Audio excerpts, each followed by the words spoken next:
The Midwest supporting, bruiser loving, positivity spreading, world's most dangerous podcast. Join former pro wrestler and promoter Dave Dynasty as he supports and promotes Midwest pro wrestling. Keep on growing with the Midwest Express. This is the Dave Dynasty Show. Greetings and welcome to the Dave Dynasty Show. This is your host, Dave Dynasty, coming at you after a week off. It was a bad week to be a dynasty. I was sick. My wife was sick. It was just horrible. Everybody was sick around the house. So no episode last week. I apologize for that. But we are back this week with a great episode. We have a great interview with Nick Kid Curry, third-generation wrestler, the grandson of Wild Bull Curry, and, of course, the son of Flying Fred Curry. He's going to talk to you about his relatively new career and his upcoming big match with Bobby Fulton in Ohio this weekend, a show that Ike and I will be at in attendance. So make sure you're there if you're in the area. And then we also have a Whatever Happened To with the Hollywood Warrior, kind of a fun gimmick that was around for a few years here in the Midwest, and you will hear him talk all about that and how it came to be, etc. Oh, so what a couple weeks we've had, right? Anybody that knows anything about Midwest independent wrestling knows a couple weeks ago there was a big show that was canceled here in Indiana. Not a surprise. The promoter's done this before, but I'm not going to name names. I'm not going to point fingers. And I'm not even going to focus on the fact the show was canceled. What I'm going to focus on here is how so many other wrestlers, so many other promoters stepped up and helped out the guys and gals on that show make up their bookings. And that's what it's all about. Everybody coming together and helping. Because when it was all said and done, it is disappointing for a fan if a show is canceled. But it's probably more impactful for the wrestlers and the workers and those on the show who are losing pay, losing a date, that held this date for the show, only to have it taken away. So it warmed my heart to see everybody step up and help these guys out and get them bookings. So that's great. Not so great the show was canceled, but it was great how everybody helped out in this situation. But we are going to take a quick break here, and when we come back, we will have that interview with Nick Kid Curry, so stick around. You've heard him here on the Dave Dynasty Show as a guest and as host of the monthly Graham's Gallery episodes, and now you can hear his stories. You can own a copy of Confessions of a Big-Time Wrestler, the audio book from Dr. Jerry Graham Jr., former multi-tag team champion in WWA and owner of Bruiser Bedlam. You can hear all of his encounters with the various wrestlers, places, and promotions he's worked as he tells about his colorful, long, and illustrious career. You can have your own copy for only $25, and that includes shipping and handling. It's very simple. Go on Facebook, look up Jerry Jaffe, Jaffe, send him a private message, and make arrangements to purchase a copy of Confessions of a Big-Time Wrestler now.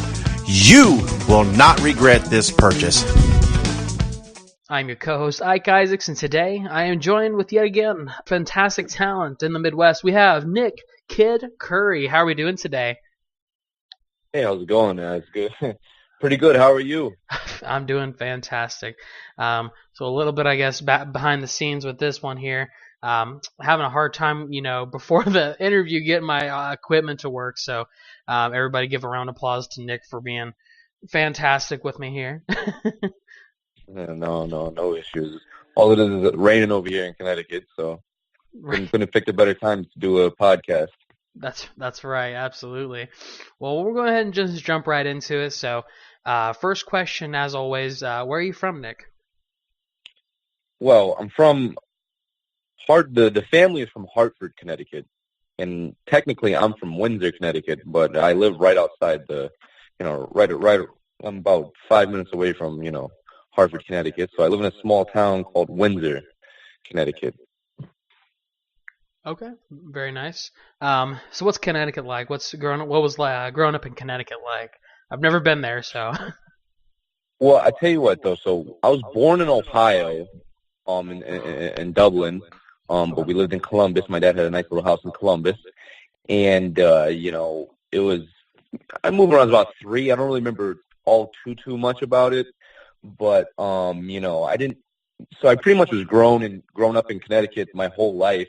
So I didn't, I never noticed anything too different because it was my natural habitat. But then when I started kind of get to travel a little bit, like with amateur wrestling or any type of sports, going to different states, I kind of, figured out what they talked about when they had like, the Northeasterners, the New Englanders had their smugness or their stuck-upness, So I'll say that growing up in Connecticut, it's small. It's a small state, and it's kind of weird because it's almost like if you go to the bottom half of the state, it's almost like a different country because the bottom half of the state is, Stamford, Bridgeport, New Haven, Greenwich, big money towns, big corporations. And Hartford's got, a lot of corporate wealth as well, but it's just a little bit slightly different, like the personalities and the people. You feel like you're in New York, and time moves like you're in New York, especially once you I would say New Haven.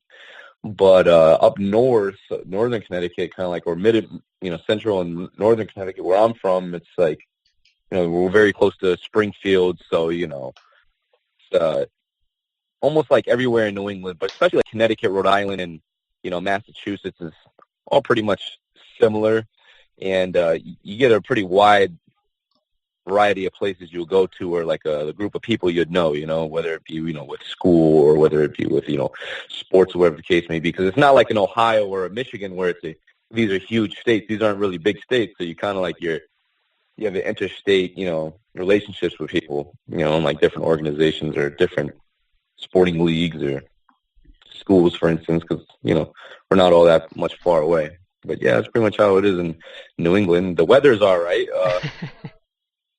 Now it's starting to pick up for us, but it's not kind of like, it's unpredictable. We get really bad snow, but it's beautiful. It's so beautiful when the snow falls, and it's beautiful when the spring comes. Actually, New England, that's one plus about New England. Even when we get like the bad weather, we'll still have pretty beautiful scenery, and nice old little quaint shops, and there's a lot of history to the area in New England, and you can see a lot of old houses, and it's pretty much where, the beginning of, United States history began. So it's all pretty cool to be tied in. Okay. I was going to say, I'm born and raised in Indiana, so I get the weather part of it. Weather sucks over here. But, yeah, from time to time, it can be nice, right? Yeah. What part of Indiana? I'm from Columbus. I currently live in Muncie, so I was raised in the South, moved to the North. All right. Understandable. But definitely, so I've always wanted to visit Connecticut. I don't know why. It's always been one of those things. But now I know where to go. Now I know what part of Connecticut to go to. So then let's talk a little bit about wrestling. Obviously you wrestle. That's very apparent by the fact that we're talking to you today. Yeah, clearly. Right. So then, what were your first memories of wrestling? Where did the passion start, if you will? Well, when I was a kid, I always knew when I was very young, I always knew my father was, a wrestler, and I always knew my grandfather was a wrestler. I didn't really know how big they were or what magnitude they were on. I remember when I was small, like very, very young, probably like around, I think this was actually when I was in Ohio, one of my only memories in Ohio. So I was probably like 3 years old. I remember seeing, Sabu and my brother Freddie, wrestle on TV.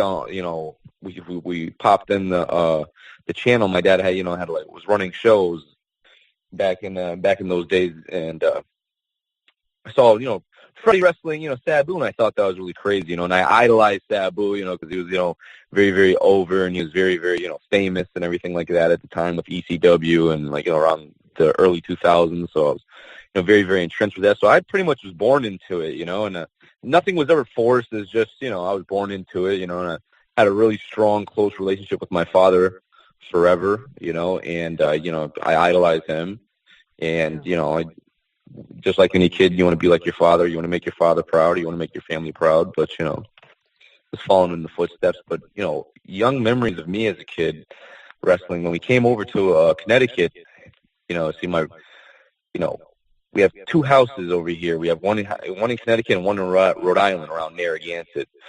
Freddie was, 20 years older than me. So Freddie was probably, I'm not going to say his age, but Freddie's got some years now, but Freddie was about 23, 24 years old, when we came over here. So, of course he's not going to stay in the house with the family, so my dad let him live at Rhode Island. So, Freddie had, he'd wrestle for a place called like NECW, Sheldon Goldberg's promotion in NECW. I remember a guy called Mike Sparta. I remember he'd take trips up to, like Vermont, and he got to really kind of like tour New England, or like have little spots in New England, and everything like that. So it was pretty cool. We saw a lot of, looking back at it now, and, because I remember clearly, because that was, every weekend it was, me and my dad would go, because if I wasn't, doing some type of sports, whether it be gymnastics, amateur wrestling, or football, we traveled with Freddie to go to his matches. And I remember as a kid, it was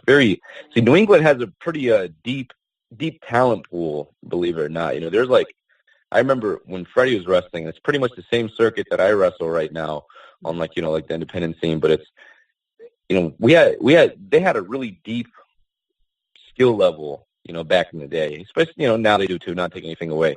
But, I remember seeing, John Cena, when he was coming, not too many times, I'm not going to lie about anything, but probably once. I do remember clearly once, and I remember, CM Punk, quite a few times. We got programs of him, and I remember, Ciampa, Mike Bennett, Bob Evans, and a few others, guy named Roostar, Pat Buck, people that, Matt Stryker was another guy, people that, remember I'd see, as a kid, I kind of watched them all grow up, go from, kind of climb the totem pole, and it was pretty cool seeing that. But, I remember when I was younger, I used to get very into the matches. I remember when my dad always have to hold me back, or he had to keep me calm and everything like that. But it was always fun, prior to the matches, I'd always get in there and go play around, because when I was a kid, my dad got me into gymnastics, and I never went really far into gymnastics, but I got to learn how to, balance beam, how to do cartwheels and round-offs and front handsprings. I didn't get the backflips, but, it is what it is. But I was always, very athletic as a child, so when I kind of, on the weekends, I got to be like a little superhero, because, I had the Legends of Wrestling games and, everything like that, and it just was... I would practice all the stuff I'd see on TV, whether it be Rey Mysterio doing something, or The Rock, and I just had a really good, my dad's signature move was a drop kick. So I remember when I was a child, I busted out a pretty high drop kick for a little kid, about 5, 6 years old little kid. So it was always fun. Those are my memories younger. It was always fun to see, it was fun going to the indie shows and seeing the people, and it was fun to see where they all, got to, especially now. It's where they all absolutely became to be. It's kind of funny how life turns out. Right. Small world. That's exactly right. And you see that more and more now, is that as we get a little more on independent wrestling, you see all these talents, and then one day they're in the indies, and then the next day they're just popping up in the WWE or something crazy, right? Yeah. It really is cool. But But you kind of mentioned a little bit, kind of the next, I guess, subject to breach on. You mentioned kind of, your family. Obviously, you have a very deep-rooted, I guess you could say, wrestling in your blood. So, tell us about your lineage. Tell us about your family and with wrestling. Obviously, if I'm not mistaken, your grandfather was Wild Bill Curry, right? Wild Bull Curry. Yeah, Bull Curry. Sorry. Bull. Yeah. Pardon me. Bull Curry, and my father is Flying Fred Curry. No problem. My father's Flying Fred Curry. My brother's the Rocket Fred Curry. So but this kind of goes hand in hand to what I was talking about earlier. When I hit about 10 years old, 11 years old, 12 years old, it didn't really ever click into me like I said, the magnitude of how big, because I kind of judged off my brother, what he was doing. My brother, he had dark matches here and there. He had nice tryouts, everything like that. So I considered him halfway, not, no offense to anybody, but as a kid, I would, consider him halfway, professional, in the middle, And then once I kind of grew up and got the bigger picture in the scheme of things, I remember going into the basement, because we have a nice basement at my house, and I just had downtime. I'm 13 years old. There's not much to do. And I'm looking through the old. So I just get into the pictures. I'm just trying, getting interested, because I was interested in boxing, and I remember, so I know my grandfather boxed as a youth, but I was getting into the scrapbooks. Okay. And at this time, I thought like The Rock, John Cena, not even John Cena, like The Rock, John Cena, those guys. Sabu was my idol. I thought he was the greatest of all time, type of thing. He didn't know much about wrestling. I didn't know anything. I just was all WWE. And I started scrolling through the scrapbooks, and I remember starting out. Originally, it was like I picked up a book. I was like, "Oh, this is old. Let me take a look at this." And looking at the old pictures of my grandfather, and this was in 1939. I'm reading. Then I'm like, hold on, let me get everything. And we have like a whole, library, like a treasure trove of like wrestling history in my house. So I literally started, from his debut, because he started fighting in the carnivals. When he started boxing, for watches and, like little odd job boxing in Hartford at, at Pope Park. Okay. And, if you'd win, you'd get watches or like little trinkets and things like that. And then as a kid, in the history books, he would sell them, try to get a profit, but, he could never sell them for much. But he took an interest in boxing about 13 years old, which is kind of like the same thing when I took an interest in everything around 13 years old. So he was getting fights here and there, and then I guess he impressed a few people, and then eventually he started taking on all comers at 16, at the carnivals. So he's a real, shooter, a carny fighter, cardio. So he was a New England he was a New England champion boxer, and he actually was a professional for a little bit, but as an amateur, he was a New England champion. He was a light heavyweight, so he's pretty legitimate. So when, back in the carny days when they would do, like, taking all comers and everything like that, especially in the 30s, it was kind of, it was a legitimate, real deal. They would tour, the Pennsylvania coal mining districts and lumberjack camps all up, the Northeast or the Eastern Coast and things like that. And then, of course, you're going to get those real, because I think it was, if you could last 3 5-minute rounds, you get $5. And I don't know what $5, translates in 1932 to 2018, but I would imagine it's like something decent for people to really risk their health. Right. So yeah, I'm sure he even, like some writers from the past, they would even note, you get the best amateur boxers or the best amateur wrestlers, or sometimes you get professional boxers. I think an interview my grandfather said, like guys like Bat Battolino or like a Mickey Walker with, like real professional champions, world-class champions go in there just to knock your head off just so you can get a quick little $5, $10, $5-10 profit, So they would come across some really tough dudes, and it was funny. My dad would tell me about, learning carny talk, what is it, Pig Latin, I think they call it, carny Right. talk. Speak carny. So I remember, like when they would get into a real tough fight with like a real good guy, they would say "Apche the Einte" or like "Tis up the Isime" or something like that, so, like speak it backwards. So they would start, they would cut the time so they can get a breather. It was just funny little stories like that. But the more I read, I got to realize who Ali Baba was, and I got to realize the real, like transition of, kind of like the Wild West professional wrestling into, from the 30s to the 40s into the 50s, where it's kind of like almost going towards television, into the 60s, where it's really going towards television, 70s, and 80s. You're really into like, Hollywood wrestling then. But it was really cool. I remember my idols went from, the guys on TV now and the guys on TV when I was a child. And I would read the scrapbooks, and it would be like Ali Baba, Ed the Strangler Lewis, all the top shooters from the past, like, John Pesek, those guys. And it was really cool to see it. They would put on, it's unheard of now. They'd go 2 out of 3 falls, and they'd go like an hour and a half, 2 hours, Yeah. And it's just incredible to see the old characters, the Fritz von Schatz or the Carl Krausers and, the Dan O'Mahoneys or the Frankie Scarpas. And it's like thinking about, wow, these were the guys who set the totem pole. These are the real guys, like I should have known about this a while ago. But then again, I was 13 years old. How much am I really going to know? Right. But then, I really kind of got really, really interested in the 40s because he had a really good run in the 30s, his first 8 years or his first 7, 8 years. But then when he hit 1940, 41, he got a fight with Jack Dempsey. He's fighting Jack Dempsey, at the Arena Gardens Raw. He was going, here and there. He's wrestling Primo Carnera. I mean, really cool stuff, and they kind of like translate, like when I was a kid, Moved come out, like Matt, like what was it, the Cinderella Man about James Braddock and Max Baer. My dad was like, oh, Pa knew those guys. That's what we call my grandfather, Pa. Pa knew those guys, and I would, he'd tell me about them, like show me the articles, and then I'd read about them and everything like that. I'm like, holy smokes, my grandfather really wrestled. These guys that are on TV. My grandfather really fought Jack Dempsey, and there's a real truth behind it. So then my mind was almost kind of blown. Then obviously, the 50s was great. I think when I was from 13 to 15, I had an obsession with Gorgeous George, and I literally had the Gorgeous George hair because I have nice curly blonde hair regardless because my dad has curly hair, and my mom's like German and Russian, so she gets a nice blonde hair, So it was so natural. I would just kind of like blow it out, and because I was such a fan. Gorgeous George and like Johnny Barron and Magnificent Maurice.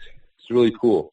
It's really, really cool. I love the history of wrestling. And then again, one of my mentors is like Tom Burke, so he's big into, wrestling history, and the people I talk to from the past, it's really fun to talk to them and pick their brain because they wouldn't expect a kid like me, my age, to know who they're talking about or to ring those kind of bells. So it's really cool to embrace the whole spectrum as one. Right now, I kind of got to just keep learning as usual, but now my goals are to figure more like the 80s and like get the scoop in the picture on that, and then maybe like Japanese wrestling, get a little bit more familiar with that, get a little bit more familiar with European wrestling, like British wrestling, because right now, well, not right now, but the only real true stuff I have true connection to is stuff of the past, because those are the people who will talk to me. Right. There's another thing. Number one, I have to say how thankful and humble I am for you guys to even, me being 21 years old, for me to have the opportunity to even do a podcast, for one. For two, going back to it, I remember, in high school, I remember I was talking youth wrestling. This is going a little bit off the subject, but it's okay. Youth wrestling, I remember being put in a box scissors, and a kid who was a really tough leg rider. He was a Jersey boy, but he would practice with us. So he's really good, really good. And I was just starting out, but he would squeeze the hell out of me, squeeze the life out of me. He'd hit me with, cradles and things like that, and, Jacob hooks, and he just was really, really tough and nasty on top, and I didn't know how to get out. And I was huffing, puffing the whole ride home, getting all angry, this and that, complaining. My dad's like, hold on, I'm gonna make a call. I'm gonna find out something, And about an hour later, I'm in my room. My dad calls me, and then he says, well, this here's Danny Hodge. Go ahead, ask him anything you want. And I'm like, this is not Danny Hodge. And in my head, there's no way, because my coach at the time was a real Danny Hodge fan. Because at that time, Ben Askren was the hot, college wrestler, the two-time Hodge Trophy winner. So us as young kids, like, well, what does that mean? What was a Hodge Trophy? Why does that even matter? Oh, that's the Heisman version of the Heisman version of wrestling, it's what goes to the best wrestler, the MVP. And I got to talk to Danny Hodge, as a kid for like 2 hours, and he talked to me about how to get out of certain things, and kind of walked us through a shin lock, like you put your elbow on you, it's almost like a toe hold shin lock. And I remember, from talking to Danny Hodge and talking about, certain pins and how to train and like what the mindset's supposed to be about, and like, believing in yourself and pinning with pain and, things like that. It was kind of, I went back to the room, and the kid got me in the body scissors, and I put him in that move. It was funny because Danny Hodge said, boys, does anybody ever get me in that? They'll never do it again. It was funny. The kid got me in the body scissors. I got him in that toe hold shin lock, and the kid never got me in it again. He started crying. He was heaving and puffing. No one ever put a leg ride on me again until I went to college and, or somewhere else for one of those real good guys. Some people you can't stop them. Right. But it was really funny. Really cool. So that actually kind of leads me into a question about that. You obviously wrestled amateur, and that I think that kind of proves something. Also, I guess kind of off topic. You said you're only 21 years old. Yeah. Turning 22 in June. Jeez. All right. So I'm older than you. I'm that surprises me. You've done way more than I have. Anyways. Yeah, no, thank you. But you know, I mean, honestly, I'm super impressed with your knowledge. I didn't know half the things that you were saying, and I literally have a list of names that you're reading off that I'm gonna have to go Google after this is done. Oh gosh. But anyways, Yeah. so obviously wrestling and, you know, like you said, the history of wrestling has always been a passion for you. So you transitioned from being a fan to starting the amateur wrestling, and then you transitioned from that, if I'm not mistaken, you went to MMA, is that right? Well, I'm not into MMA right now. Now, here's the thing. It's tough because it's like I grew up, you know, into all sports. Okay. And if I go back, I would love to play lacrosse one more year because it was one hell of a game. I recommend that to anybody. It's a great game, lacrosse. Check it out. But I remember I got so enthralled into, like, just so, like, engulfed into amateur wrestling and freestyle wrestling, Greco-Roman wrestling, because my coach was an Olympian. Right. You know, and then, you know, we had, like, you know, some tutelage over, like, other Olympians, Greco guys, and then a couple world champions. So it was, like, we're very, very fortunate around this area. So with that, it's kind of tough because I kicked out all the other sports just to focus on it because I kind of got brainwashed, and I kind of, like, you know, it's a very, very, you know, good feeling. It's a very good feeling to even get into wrestling. Sorry, what was the question? One more time, say it again. No, I was asking. I had a note here because when I was, you know, doing some research, I saw some things. MMA, yeah. So growing up with all these guys, you see where they're going. So high school, you know, you're doing high school, and then everybody goes to college. But once you go to college and you wrestle, then it's all, you know, I mean, your career is done unless you're going to be a coach, you're going to go to the Olympics, or you're going to either do MMA. So pretty much all my buddies are huge into MMA.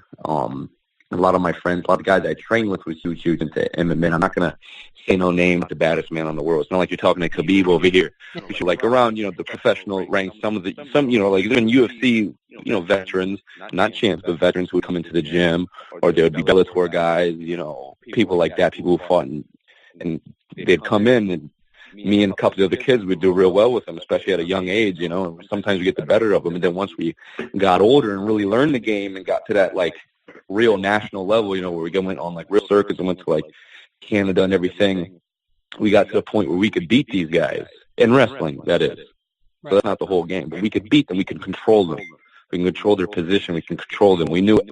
If we're doing that at 18, 19, 20 years old, I mean, we could probably do pretty good when we were grown men almost, and we're not grown yet. But the thing is, it's a very, very, it's tough because it's like, it's always there. It's always been there. You know, I was boxing when I was a kid, and I do wrestling, and now I kind of, like, gravitated towards grappling because I don't wrestle anymore. I train wrestling, amateur wrestling, because it's good to keep your sword sharp. But right now is what I do is grappling. Right. Because I figured it was like I took a 2-year break, you know, after my first year of college, and I got a really good job, so I'm just doing that, and I kind of, like, engulfed myself in professional wrestling training, you know, training the basics, the headlock takeovers, the arm drags, wrist locks, and everything like that. So I pretty much engulfed completely in professional wrestling. Because, like, this is what I'm going to do, and this is where I want to be in X amount of years, you know. So I kind of, and I went, you know, straight for pro wrestling to train. But I kind of missed it, and I realized that a few people I knew and guys that I would be, or, like, people that, you know, I was right there with would, you know, become an All-American or become a state champion or become, you know, like, you know, go to D1. And I'm like, hey, man, I'm kind of, like, feeling the thirst of the warpath. You know, I'm kind of feeling the thirst for some scalps, some bragging rights. Right. So I was like, you know, there's this New York Naga, and one of my friends was like, there's this New York Naga. And I was like, what is Naga? You know, what is it? It's like, oh, it's grappling, this and that, blah, blah, blah. And I remember a couple, you know, people would tell me, like, oh, the Nagas, they're whatever. They're not the real. I mean, it's not like you're really winning. It's not like you're going to NHSEA Nationals, you know. This is just like a high school tournament type of thing. So I was like, oh, well, what the hell? I'm just going to go to it anyways. And it actually had a pretty good draw. It was a big crowd, but I ended up going, like, 8-1.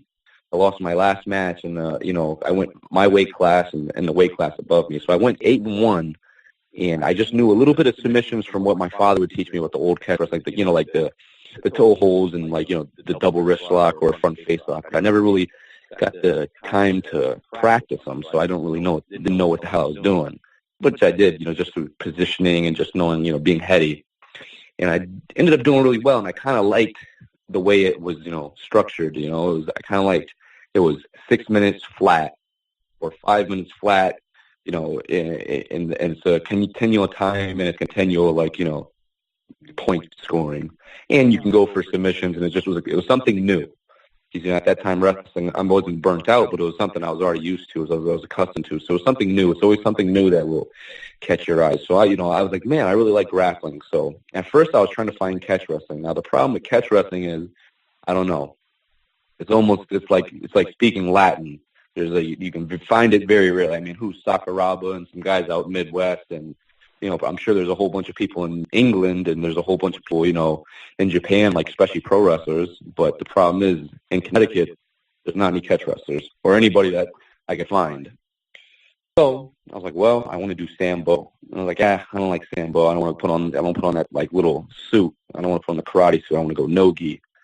So I was like, oh, well, I'm going to go no-gi. But then I thought about it. To really, to learn what I'm learning was pretty much Brazilian Jiu-Jitsu, but not really Brazilian Jiu-Jitsu. It was just, Brazilian Jiu-Jitsu without a coat, without the gi. And so I was like, you know what? Then I kind of got engulfed into Brazilian Jiu-Jitsu, and now this is my cross-training. I've been doing it for about 4 months, 5 months.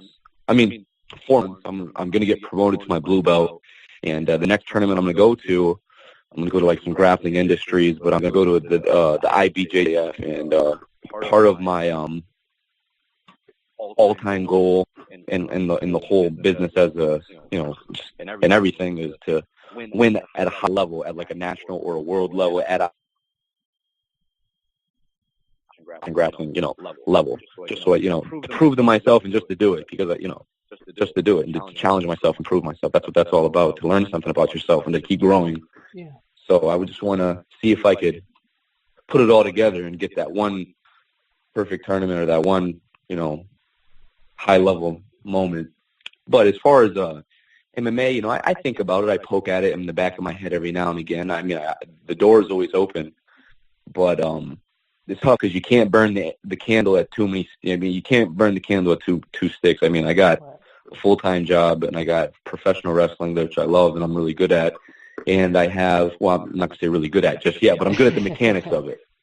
So, but I love professional wrestling and I love grappling. But if I'm gonna do, that's 4 things to manage it, once. It's kind of a lot. So if I had to pick one, I'd have to pick with what I'm born into, and it'd be pro wrestling. But with pro wrestling, it has a deep history of actual grappling. So I figured, well, hell, it couldn't hurt the legitimate grappler and learn the art of hooking or learn the art of ripping. So I was, that's what I'm kind of into now. I'm into grappling. I like grappling, submission grappling. Okay. But that's pretty much where I'm at right now. I see myself actually competing and actually going for it. And that with MMA, I don't know. It depends on how thirsty I can get. If an opportunity arises, of course anybody's going to take it. Like a good one. Of course I would take it, but I don't know. Right. We'll see how it all plays out. I'm just kind of getting started. You never know. That's exactly right. Keep the door open, but don't quite step in yet, right? Yeah, because you don't want to burn the candle at 2 sticks. Burn the candle at two ends. Exactly right. So we've talked a lot about how your I guess you could say upbringing with the sport. You got to know the history, you got to know the current era, and now you're kind of getting that training. And you've done quite a bit. You've done all these different types of, amateur wrestling into, that more physical aspect, into the grappling aspect. So with professional wrestling, you kind of mentioned you got some training for it, obviously. But on that same track, you've talked about ways you've competed in these sports, but have you debuted yet for professional wrestling? And if you have... Oh, yeah. I'm 20 matches in. Okay. I'm probably 26, 27 matches in. I've had some pretty good matches, actually. I got some good experience, which I should be very thankful for. Actually, I'm even more thankful. I kind of the older you get, it's you appreciate the smaller things. You learn a lot. I guess they tell me you learn a lot when you're 22, so don't feel bad if you made mistakes in the past. But okay, I guess I'll take your word for it. But yeah, I'm just learning a lot about it. But I'm about 26 matches in. And for the most part, they're pretty decent. I got some, some pretty, I wrestled some pretty good guys, some veterans. You know, it was cool because it was like kind of like what you need. My dad always tell me, you know, when we were training, I had a kid that was on the wrestling team with me. You know, we were team state champions, so you know we were state champion wrestlers. We're going to do tag matches, and that's how we're going to start out. The tag matches, I guess, are easier for a new guy than singles. You know, but I guess singles is more natural for me just because of the transition from shooting into working. But anyways, that was going to be the gimmick, me and this guy. But really what we did was we trained with each other, kind of similar to what Sabu and Rob Van Dam would do with the original Sheik. It's pretty much the same thing. It was kind of funny, it'd be like, I mean, my dad was so strict is so strict on the basics. Very good, like very, very good stuff, though. Like, I mean, I had the real original headlight. He'd show me the real old-fashioned way to do a headlock takeover, the arm drags, the false finishes, the O'Connor rolls, like all the basic moves and the basic sequences. And it was kind of fun to bust out the old stuff because no one really did it. But that was a process for about, 3-4 months. I didn't have any matches because it was so we were training during the summer, and then I went back to school, and I was, doing my amateur wrestling full time. So then after that, the next summer came along. I trained for a little bit more, and then I got my first match probably later on in that year, about April, for NECW with Sheldon Goldberg, and it was in front of about 700 people. It was at a high school. It was a fast match. I mean, it was like a rush to be out there. It's a crazy feeling, especially once you enter, and leading up to it. It's pretty addicting, actually. It was a pretty big rush, and it was a quick match. It was 3 minutes. I ended up winning. With a German suplex. It was pretty good. I learned a lot. I kind of got with, things started clicking in my head that didn't click in my head before, with what my dad or what others would tell me, like what I had to do. And then I realized, oh, okay, now this makes sense. I went under a hood, actually. A hood that was given to me not given to me, but was borrowed to me by Tom Burke, which was the original hood that Kowalski would use for, I think, when he would mask up to be the Destroyer. So that's another little cool piece of wrestling history that I got to be a part of, or like something I get to, keep in the back of my mind. It's kind of, like I said, I'm so fortunate now that, like, even the more we talk about it. But, so that was an experience in itself, and then I got another match, which was more, I was with a veteran guy that I trained with, and I knew, so I kind of knew his style, I knew what to do, and I got to showcase, like, some of the good stuff, the arm drags, the head scissors, the drop kicks, in a sense where the match made sense, and it made everybody look good, and it was a good performance, and the crowd was pleased. I remember driving back, and like, good, this is good. My dad was, applauding me, and my other, supporters were applauding me, like, this good match, blah, blah, blah, and I was feeling very good about it, and then I got matches here and there, doing this and that, and then I kind of like got in tune with a little wrestling school.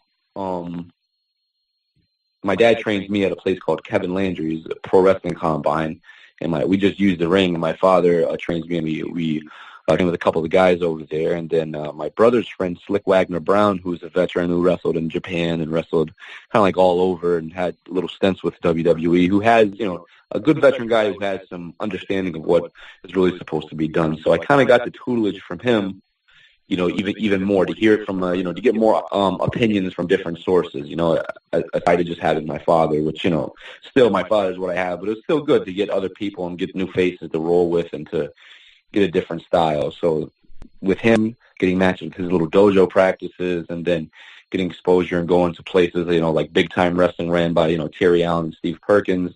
I got to wrestle, like Antonio Thomas, who was a heartthrob. He was a WWE guy, and that was a good experience. It was a great match. We tore the house down, and the day after that, we were in New York, Long Island, which, by the way, I don't know, Danbury, and I don't know, New York's been a good. I always had good luck when I went. If it was in anything, grappling, wrestling, professional wrestling, lacrosse, whatever it was, got up to standards, because I'd in my head before my matches, or in my head leading up to anything like that, walking through the arena, or like on the way there, I can kind of like bring myself and like live vicariously through the greats of the past or legends of the past. I feel this would be the way, my dad would go, or I'd look at my dad and, and be like, oh, I'm riding with him just like he was riding with his father. I think about the people who they wrestled, a lot of the arenas that I wrestled in, or a lot of the places I wrestled in was places that were, used by, like Pfeffer or Bowser or, other promoters in the past. It was really kind of nuts to even think like that. But I'd always get in my head, I always get hyped up, and I was always had like natural energy. I wouldn't have to take any pre-work or anything like that. So because I get so hyped up in my head, like, oh wow, I'm really going this way. But anyways, I had a match with in New York at a high school, and I was supposed to wrestle I was gonna wrestle in the main event in a 4-way tag with Matt Stryker, Terry Allen, Mr. TA, and a guy named Earl Cooter versus the Dudley Boys and the Road Warrior. I mean, a Road Warrior Hawk as a manager, and then the Steiner Brothers. It's like, oh shoot. Then I'm thinking, about the whole match. I'm kind of like, oh man, I'm holding my head. I'm like, what the heck am I gonna do? I'm with these guys. These guys gonna kill me in my head. And then it's like, oh, I have to wrestle this other match, because some guy got hurt. Here his head, he had a concussion. He couldn't, do the opening bout. So they put me in there, and they figured that'd be a good way for me to get over. And before I went into the last match, where I could have some substance behind me. And it was probably my first time ever wrestling heel. I never wrestled heel prior to that. And we went out there, and it just was one heck of a match. I mean, we had one heck of a match, and it turned out to be a really good experience. So I have light experience right now. I'm just, like I said, breaking in. I'm number 26 right now. And Bobby Fulton is going to be number 27. That's going to happen at Circleville, Ohio, on May 26th, this Memorial Day weekend. So anybody who's listening, just fully go there. Flying Fed will be there, and that is going to be one. That'll be very, very good. It's going to be interesting. No, yeah. Very interesting. That's actually something. Be very interesting event. Yeah, that's what I was going to say. I was actually going to mention that match. Well, I know me and Dave are going to be there. We're pretty excited to see you guys in action. But yeah, I mean, you're going to be wrestling Bobby Fulton, and I mean, this is his last match, right? So. Yeah, and I can't even explain to you guys how hyped up I am. I mean, my father at his age right now is outside at work, twice a day. He's in the basement right here lifting weights, doing twice a day. He's a very active man, and he's training for it. He's in his fighting weight, and he's training for it just like me, and that it inspires me to go harder. It inspires me to have more of a killer instinct. It inspires me to train a little bit harder when I don't want to train, or after I work a 12-hour shift, I still want to get up and still keep going and fighting after that dream and giving that drive that I know it takes to get to where I want to be. I mean, this match has got so much history to it because Bobby Fulton broke in with my father in the late 70s wrestling, and it's so crazy because Bobby. By the way, what a hell of a career. The guy's 18 years old. He's wrestling at, he's wrestling for Vince McMahon, Senior at WWF. Everybody should give that guy a pat on the back. I mean, cheers to his career. It was what a legend, what a legendary run. But I mean, it's just, he wrestled my father, he wrestled my grandfather, and now he's going to end his career wrestling me, another third generation. And my father's going to manage me in my corner. I mean, this is very, very, very important to me, and it's very, very, very, I'm very, very thankful for the opportunity. It's funny, I was looking at an old program in 1966. I think my father was about 25, 26 years old, and it says, Fred Curry's big break, and it's for the United States Championship against the Sheik at Global Hall, and there's 12,000 people there. I mean, and it's all pretty crazy, and it's kind of like, I'm thinking to myself, wow, I'm 21, this is going to be my, probably my big breaks, my big breakout where I could really show the world what I got and network and get the matches that I need to get to put myself to the platform and get, and get as good as I want to get. You know what I mean? And so this is going to be incredible. And hopefully we'll be going back to Ohio or going back to the Midwest, picking up matches, getting bookings, frequently every other week, or not every other week, every other month or every month type of a deal. But I mean, it's too bad we couldn't have made something like this happen a little earlier, but I'm glad we got it now. And this is going to, like I said, this is going to be a really, really, really going to be a shocking event. say the least. And Absolutely. I'm not gonna talk too much about it. It's gonna be a good, very, very, very pleasing. No, I'm really excited for it. I know me and Dave are going to be there, so I mean, quick shameless Oh plug. man, I got people from Connecticut going. I'm gonna go all the way from there. I got people from Connecticut going. It's crazy, you know. I can't wait to meet all the historians and all the fans and all the people. You know, my father knows I never really got to, but I know on Facebook or through other means. And it's like it's gonna be cool just to see everybody and be back in Ohio, see family, etc., etc. No, absolutely, and like what I was gonna say, shameless plug for the show. I mean, I know Dave's he's gonna be sharing some stuff about it, so check out our Facebook. You guys don't want to miss this. It's gonna be a really great show. I mean, not only are we gonna have this match, not only are we gonna have Nick Curry versus Bobby Fulton, but there's like a bunch of other matches that are gonna be on the card too. So come for this show, stay for the rest, right? Yeah, I mean it's gonna be great. I mean it's gonna be a super fan fest too. I mean they're gonna have Cornette, they're gonna have Stan Hansen, they're gonna have the Barbarian, they're gonna have Kevin Sullivan, Bobby Eaton, Tommy Rich. I mean, for me this is gonna be great. I can't wait to shake all the hands and just look at everybody and kind of like I said, kind of like earlier, like we kind of live vicariously just from all the programs and and all the people that I know of and all the history and all the stuff I've learned in the past 7-8 years. That's going to be pretty cool just to see everybody and like put the pieces of the puzzle and connect them in my head a little bit better, if you know what I mean. It's going to be pretty incredible. Absolutely. Can't wait. No, I can't either. I'm super pumped for it. So, I mean, we've talked a lot about stuff here. So, kind of just to wind it down a little bit, just a couple things I want to ask you. I mean, we've talked about, the road to where we're at now, obviously. And we've talked about a little bit about the future, but what else are you looking to achieve in the year for wrestling? I mean, obviously, one big achievement is going to be able to step in the ring with Bobby Fulton, but obviously that's not where your career ends. What are your prospects for the rest of the year? What do you hope to accomplish? Well, on the grand scheme of things, this match here should, with people I meet here and, with another proof that, I have what it takes. And with getting older, I think that this match here can open up a lot more doors that, aren't open right now, or open up a lot more, like make the path a little bit clearer, or just actually take that big giant step out. But for this year in 2018, I'm looking to, like I said, win IBJJF tournaments as a blue belt, win as no-gi, and then get higher reputable matches and get matches like Fulton, be a little bit more, travel to Carolina. I really would like to go to the Maritimes and reach out, which I'm going to do. I'm setting up a little portfolio, and I'm looking to wrestle out in the Midwest, get some matches out there, wrestle down in the Carolinas, wrestle around home, New England area. I'm revamping my Instagram and I'm revamping my YouTube, so if anybody can't see me at these live matches, they can see me on the internet and still get to enjoy, if you know what I mean. So I'm kind of thinking about that. I got shirts made and I'm kind of like I just got my promo pictures taken, so I'm kind of like all getting a little bit more professional, right? Get a little bit more prepared for everything. So this right here, I guess 2018 is gonna be my real year of jumping out into the wild sea, wild ocean, the real wrestling business, but. Eventually, try out for a big company or get a call from a big company, ask to see whatever the case may be, and just keep fighting. If things don't go as planned, then we'll try again and keep trying, and then just don't give up and don't lose faith about anything, and just keep going and keep pushing.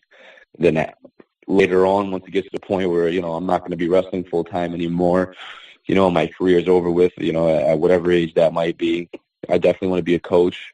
If you want to help out, and I would like to be, a commentator for one of the companies, or be a historian as well, a professional wrestling historian, kind of like similar to what Tom Burke does or Jim Cornette does. Like run a Hall of Fame, like be very, very active in the wrestling community for years to come. And try to help out as much as I can, and give back as much as I can when it's due. No, when it's due. So that's pretty much what I got planned out for right now. As I said, that's a good plan, though. I mean, that's a good plan. I can't lie. So this summer will be a busy summer. I know that this summer is going to be a busy summer, and I'm going to keep everybody more in contact and keep everybody like. There's going to be more of the breakout that everybody was waiting for, or what I was waiting for.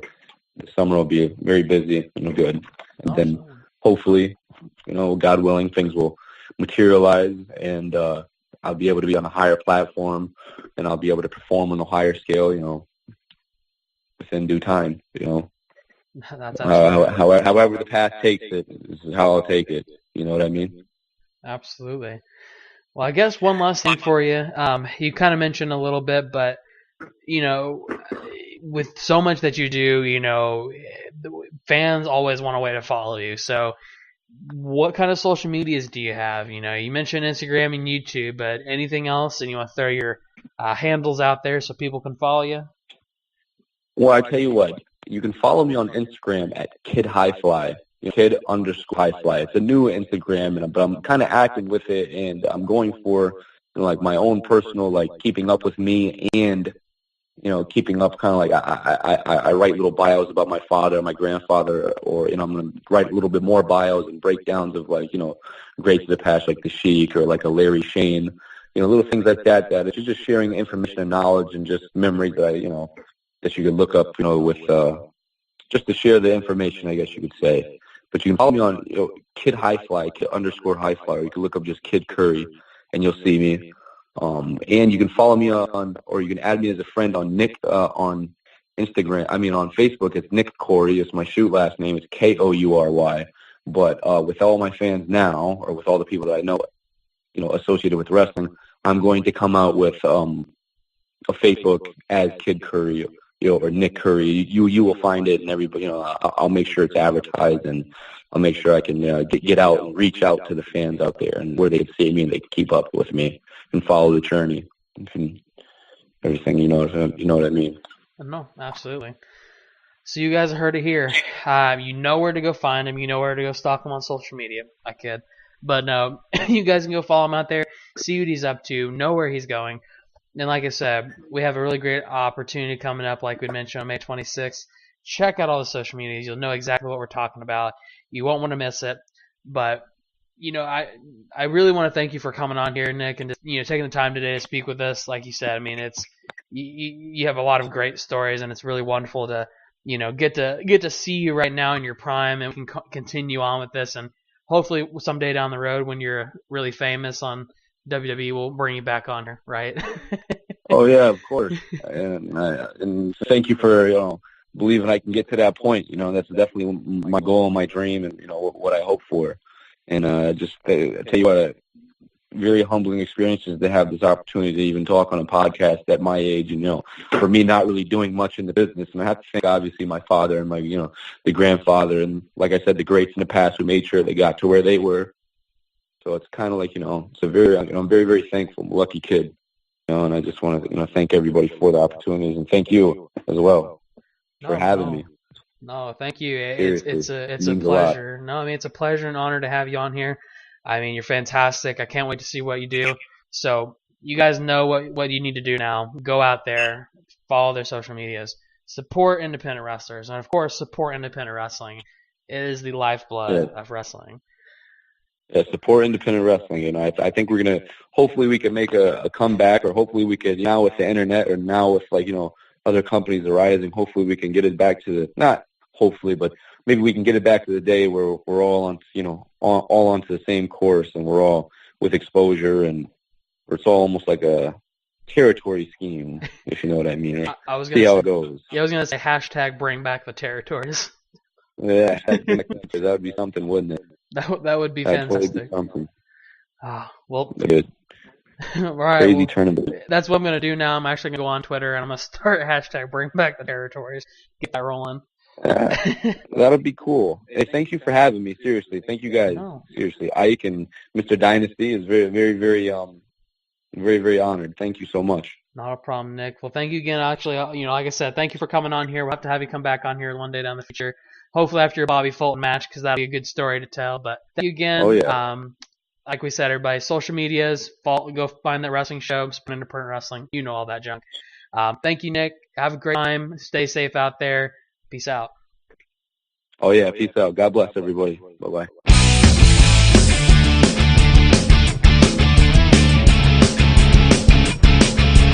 Whatever happened to you? And we're back with Whatever Happened To, the segment where we catch up on some often overlooked Midwest names from Midwest Wrestling's past. I am Mike Isaacs, and today we are chatting with the Hollywood Warrior. How are we doing today? Doing great, thank you.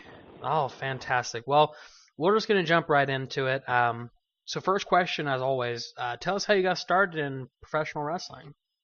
Right, well, I had started out just kind of being a writer for different internet sites, kind of recap type shows of, like Nitro or Raw or pay-per-views, things along those lines. And I met Jason Maples at ECW show. We were both just hanging out backstage and just got into that with him. So that was the time when he wanted me to do recaps for his shows. So I started doing those. And then, he saw the personality and the different things that I could offer and said, why don't I become a manager? So I was a manager for a guy named Austin Steele for about 4 months. And then he ended up leaving the business for another job. So, why don't you try wrestling? So obviously I had been training a little bit as a manager. So it just started out as kind of like, battle royals, opening card, opening match type things. And just my willingness to connect with the crowd, I think, is what got me into, more matches, more, higher profile things from there. No, absolutely. So it's kind of like a stair step. You started out, like you said, kind of doing recaps on the internet. You moved into managing, and you moved into wrestling. So tell us about that transition. Obviously, it's got to be a little bit of a culture shock from going from, like you said, kind of recapping to being a part of the show. Absolutely. It's definitely a different view being, at ringside as when you're at ringside, it's the constant interaction with the fans. I mean, when you're sitting in the crowd, you can, take a break for a few minutes, kind of zone out. But, when you're there at ringside, you are constantly part of the action.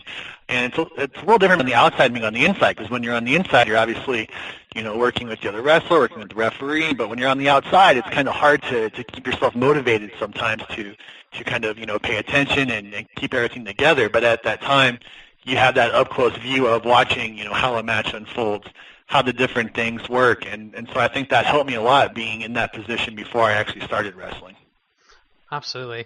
So you kind of got to see the how it works on the outside, and then you had to jump onto the inside. And so obviously, being a manager is a lot different than being a wrestler.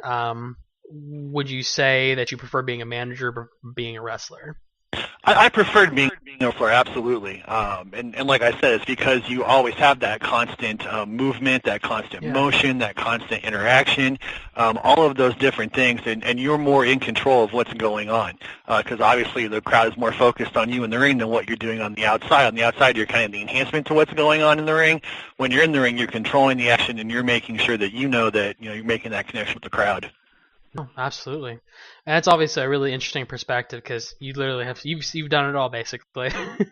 So, well, tell us a little bit about where all you worked and who you worked for. What were some of your favorite places to go work, and some of your favorite people to work with? Right, like I said, I trained in Marion with Jason Maples. So that was where about the first couple years of what I did was. From there, in a totally unrelated area, I ended up setting up rings and merch for ECW for about the last year of its run. Wow. So, met a lot of people in Ohio and Michigan through doing those things. And so, worked around there. After ECW had folded, I'd met the guys who ran IPW, Insanity Pro Wrestling, at a Brian Pillman Memorial show. And they said, hey, the Hollywood Warrior, we're starting things up. We want to bring you in.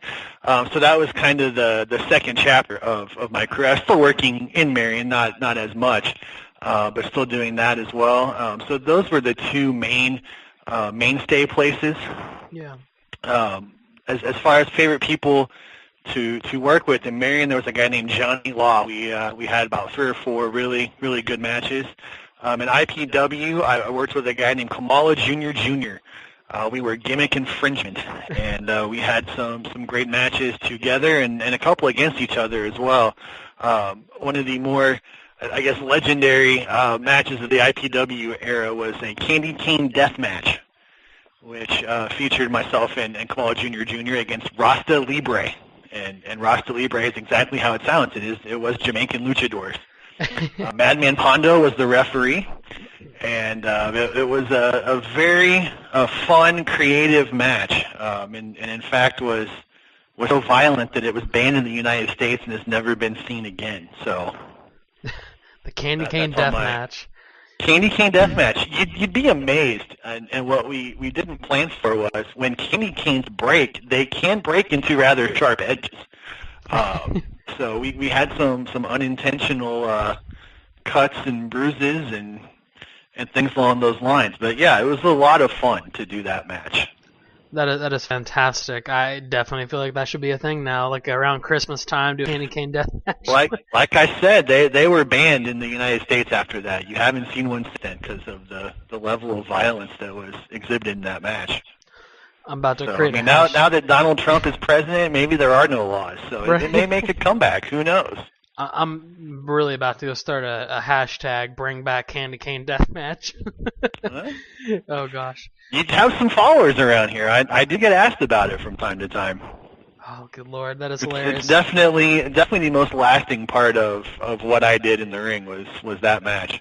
The other thing was there was a female wrestler named Miss Hollywood who was feuding with Simon Says, and they were doing one of the matches for their feud, and she couldn't come in, so I don't remember why she couldn't make the show, but I said, okay. So I went to a Goodwill, got a dress, got some boots, and Miss Hollywood Warrior was born that night. So that was another just kind of way to again, just keep the crowd entertained. Hey, you know what they say, being versatile is everything. Absolutely. And that's the thing with the gimmick, too, is, I mean, obviously, you've got 4 different components you can bring in at any time, and just being a general comedy gimmick, there's different things that you can bring into it. I mean, I'm a proponent of, old Looney Tunes cartoons, so, the old Bugs Bunny, when he's doing the boxing routine, it's like, okay, I can do this, but I can't do this. So, you're punching a guy, or you're, eye gouging a guy even before a match starts. So, things like that, I mean, it was important to me because, like I said, having gone to a lot of independent shows over the years, you see those first couple matches where it's just people who don't know what they're doing, don't belong in a ring, and obviously you need that start, but you also need that person to get the crowd excited because you go to these matches where the first 2 matches just drag the crowd down so bad that you could pull out anything for the main event, it's not going to pop a crowd. Whereas you put a guy out there like the Hollywood Warrior Rick Savage that is going to get the crowd going, is going to get his 3 to 5 minutes in, and be done and set that crowd for the rest of the night. I always thought that made a show better. No, absolutely. And kind of speaking on the gimmick, it's very unique, like you said. It has very versatile. Tell us about the Hollywood Warrior gimmick and how it came to be. It actually started, like I said, we didn't quite know what to do when the guy I was managing left. So the original gimmick was going to be that I was going to have a manager outside the ring with like a PlayStation controller, and I was basically going to be like a video game character. So he would hit a button, I'd do a move, and then I'd go through the gimmicks. Right. Well, that kind of seemed a little too hokey, so we dropped the manager part of it, and it just turned into the 4 gimmicks. And there were a lot of hardcore matches in that era, late 90s, early 2000s, so, the 24/7 rule with the WWE, WCW brought in their hardcore title. So a lot of, chair spots, going through tables, a lot of those different things so that, you had the comedy part of it. But, I mean, there were a lot of comedy, Al Snow with Head and, a lot of comedy, Crash Holly with his scale, and, a lot of comedy in that, so it kind of bled down into, kind of the things that I incorporated into the gimmick. There were, like I said, a lot of things that we wanted to do with it. We were trying to figure out a way to get a tag team partner, call ourselves the Old Age Outlaws, and our stable would have been D. Geritol X. Okay. But unfortunately, D. Geritol X. Geritol X, oh my god. The Old Age Outlaws. But unfortunately, we could never figure out the right gimmick for a partner for that. So that was another thing that kind of got dropped by the wayside. So, but yeah, so it was just a matter of, putting together that comedy gimmick to pop a crowd at the beginning of a show and go from there. That is absolutely a tragedy that we were never able to see Geritol X. I believe me, that's probably the one great thing that I missed out on was forming that and seeing what could have been done with that. So. Honestly, I would 100% say a lot could have been done with that. I mean, I would have loved to have seen a DJ Tal X BWO feud, but Good Lord, the Blue World Order was just ridiculous as it was. Adding in the Tal X would have absolutely put it over the top. And I agree. You know what? Another hashtag to make. Bring in the Tal X. Which you could almost make that joke about the old Generation X now because they're all pretty. Right. That was the thing. I was watching them on that whatever that last Raw special was. They were the Manhattan Center. I'm like, man, now it actually is DJ. It's all out there, but it all comes full circle. It really does. It really does. So I mean, we've been talking a lot about some of your fond memories of wrestling, some of the funny things that we did, some of all the matches that you did, the Cane to Cane death match, which I'm upset that I've never heard of that before. But looking back on your career, what are some of the things you miss most about wrestling? Because once you step out of wrestling for a little bit, you kind of have that hindsight is 20/20 type deal. But what do you miss about it? Definitely camaraderie of the locker room. Yeah. All the guys that I worked with for any length of time were there to put on a good show, and the ones I didn't work with for a great length of time, weren't there long because they weren't there to do that. Right. And like I said, working in two, pretty consistent areas for, 80 to 90% of my matches, with whether it was, the EWF in Marion or IPW in Indianapolis. And just the crowds. I mean, we did an EWF kind of reunion show back in November, and a few hundred people showed up. They popped for the Hollywood Warriors. Some guy yelled out, "This is the Savage section." I was like, wow, that it's been 10 years since I wrestled regularly there, but people still remembered and still appreciated the work that I did. So and they sort of obviously the thrill of the crowd is definitely part of that as well. Again, you're not reacting to the people in the front row, you're reacting to the people in the back row. Because if you react to the people in the back row, obviously everyone's going to follow from there. Too many guys, when we talked about, matches where people just, quite didn't belong there yet, and a lot of those were people who were more concerned about getting their, own moves, their own things over, rather than worrying about how they were interacting with the crowd. And if you're not interacting with the crowd, you're not really doing your job. So, those two things are definitely the things that I miss most. No, absolutely. So, I mean, let's say this. I always like to ask this because, obviously there was something that, because, correct me if I'm wrong, but are you still active in the wrestling scene, or are you kind of just 100% out of it now? Like I said, I've done a couple reunion shows. I'm doing the Battle Royal for the Clifton Crunk Memorial coming up here next month. So I never retired. Okay. If people came to me with an idea and said, let's run with it, if you get this hashtag, Cane to Cane Deathmatch, and we do another one of those, that would be great. If you come up with the right idea, the problem with the gimmick is comedy gimmicks can only go so far. Right. And when you're in the same place for too long, you can only put over, so many of the new guys. You can only do so many things with, a guy who just does clotheslines, chops, leg drops, and flying elbows. And so, people don't have the farsightedness to see, okay, he may not be here in a year, but we can use him for 3 to 4 months type of thing. So, it's all of those different things. So, I mean, I still keep in touch with guys. I still go to shows. I was just at House of Hardcore show in Fort Wayne a few weeks ago. At the Wrestling Theology Federation, I go to their shows every month. So I'm definitely still, show up. I like seeing people I still work with. Guys like Hillbilly Jay, guys like Scotty Vortex. There's guys that are still out there working from when I was there. I love, watching them continue to do what they do.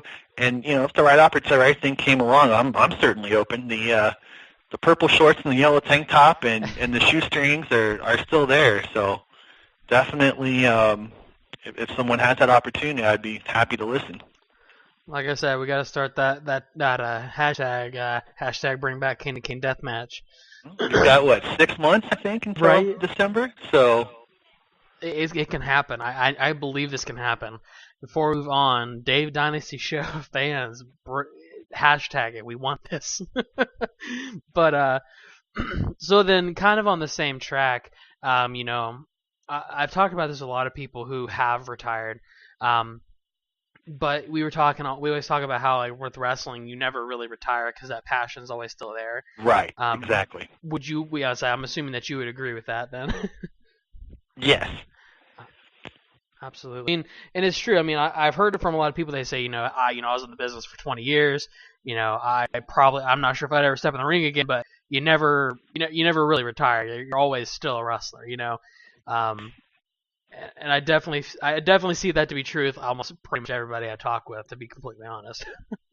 But then at the same time, you show up a couple hours early to a show and you kind of bump around. And you're like, maybe I don't want to get back in. So like the battle royal type things. And again, the thing with the comedy gimmick is you're not working 30-minute high flying matches or anything along those lines. So but definitely the physical part is what I do not miss.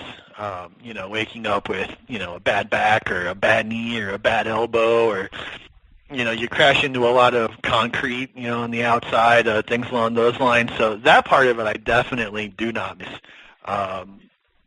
for sure. No, absolutely. I don't think anybody likes that per se. I don't think there's anybody who's like, yes, I love waking up not being able to move my neck. Mm-hmm, absolutely. and definitely, I mean, I did some commentary for IPW shows toward the end. As far as the manager role, there's so many good managers in Indiana that it's kind of hard to really break into that. So I really haven't thought too much on that end. But definitely, I mean, the commentary end of it or something along those lines would definitely be something I'd be interested in as well. No, absolutely. And that's what I was going to ask too. I mean, like, with wrestling, there's so many jobs that can be held. I mean, there's always something to do, even if you don't wrestle. It's one of the great things about wrestling, I feel.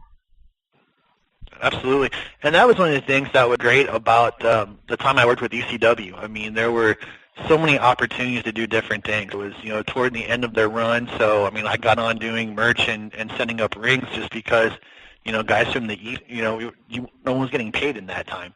So the guys coming out East couldn't come to the Midwest. So it was a great opportunity for, myself or some of the Ohio guys, some of the Michigan guys, some of the guys that trained with Shawn Michaels, the Texas Wrestling Academy, came up and did stuff with them toward the end as well.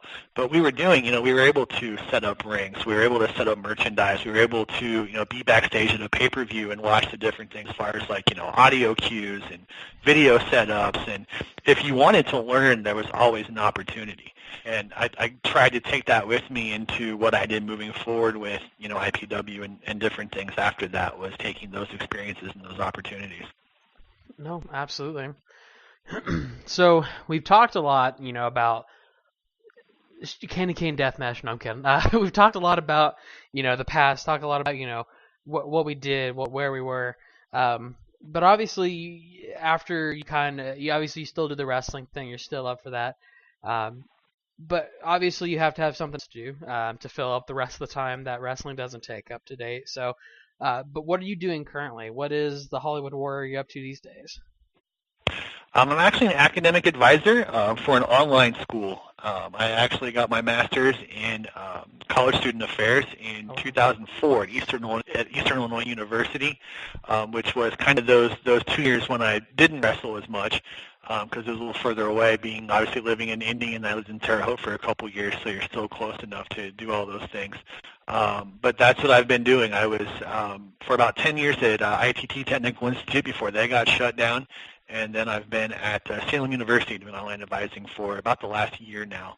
So that's another reason why the wrestling career kind of didn't go as far as it could have, because, I mean, to me it was a hobby, whereas to a lot of these people, it was more than that. And to me it was just kind of, again, a way to, get a crowd going, to entertain a crowd, but it wasn't like I ever wanted to be world champion or ever, wanted to end up in, what was it, FCW, I think, then, before there was NXT.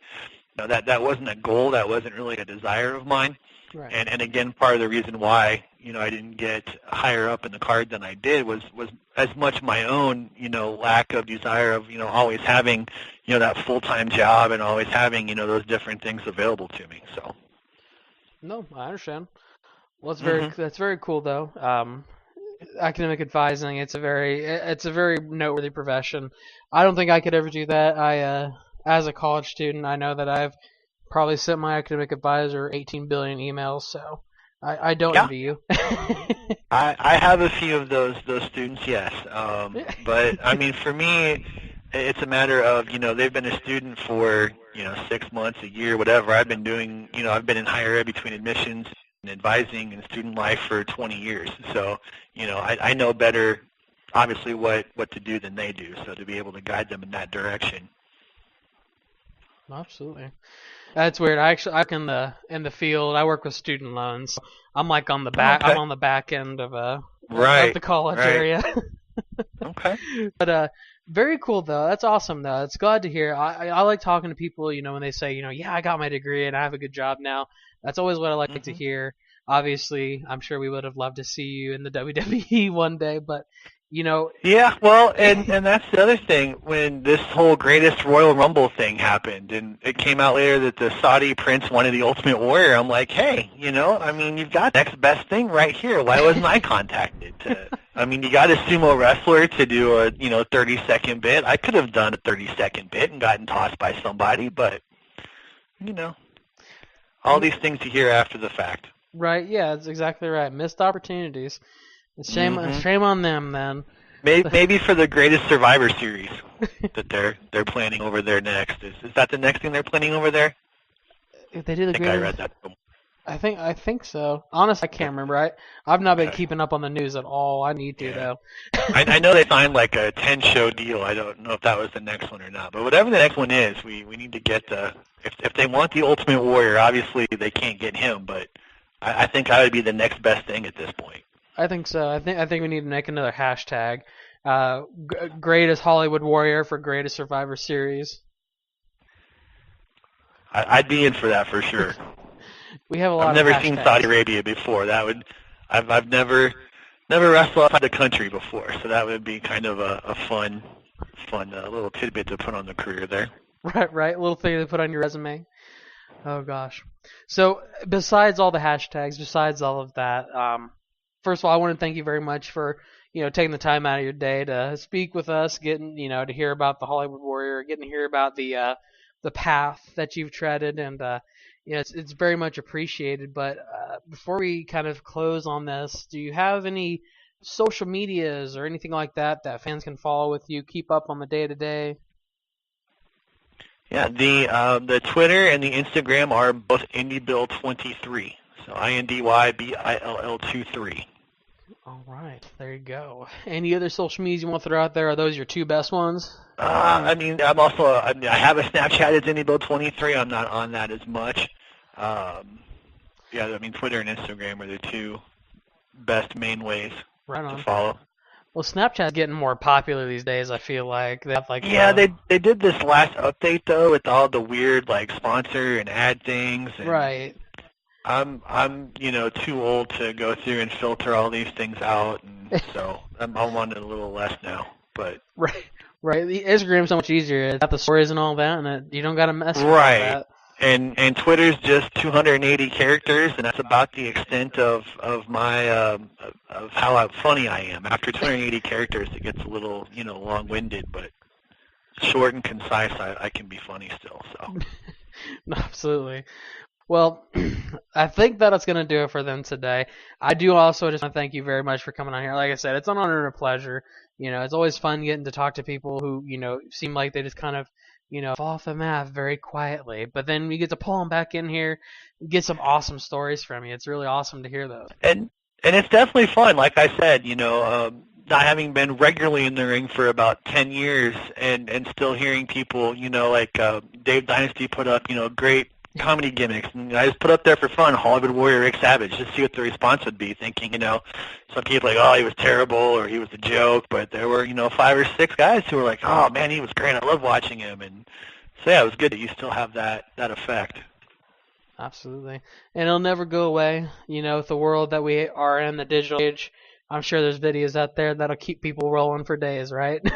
And that's the thing too. I have somewhere in the bottom of a box, in the bottom of a closet, probably like 5 or 6 VHS tapes that I need to find and get converted. Which, you know, how long ago I was relevant. But yeah, definitely need to. Sadly, I don't think the Candy Cane Deathmatch is on tape that I'm aware of. But if we do a second one, then for sure it would be definitely preserved in our age of social media now. So Absolutely. That's a travesty, though, that that's not on a VHS tape somewhere. Oh, gosh. Well, I think that's going to do it. Like I said, thank you again. I can't say it enough. I love talking to people, so I always over-exuberantly thank people. I've heard that from people. They're like, you say thank you too many times. Well, too bad. Anyways. But like I said, I always appreciate, you know, what I was able to do, and as, you know, limited as it was. So thank you for having me. No, not a problem, man.